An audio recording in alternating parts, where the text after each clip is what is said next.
Good morning mga palangga pabunus to daily vlogs November 10, 2025. Guide na to karon nga adlaw is 0 si 4 pwede na 0 pwede na 4 pwede na po ninyo uban kung ganahan mo ha. So namasin na nga to ang guide gahapon no. So karon ta nagmakakuan ta ani. Ligas-ligasan man ta. So pero to gahapon ay mo kalimot ni 84 pwede kayo ninyo balikan kung ganahan mo ha.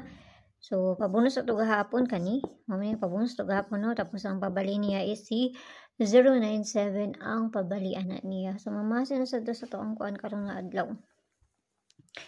Pero na to kay si 73. Nakapares na siya dito sa Inday adtuan na ninyo dito basi ganahan mo ana ano. Ano may kaugalingon pa mari sana pwede kayo natong pamintin kato si 703 ha. Tong pamintin ana. So dira ta sa pabonus kay para dali ra ta mahuman. Dahil ba akong manghatag. Pabonus na to kay si 322. Double lang ako ang pabonus ron nga adlaw, no? So, pwede nyo ligasan 321. So, wala lang. Tanag mong subay na. Di ganyan mong subay. Watch time mahimuan na ha. Basta kay pamasin lang ng ako Narasin nyo kung ganahan mo maabay sa akong ginapanghatag dili or sa dili. Kay, kung kay balo po dun sa ilahang kung ano na ani. Bulahon, di ba?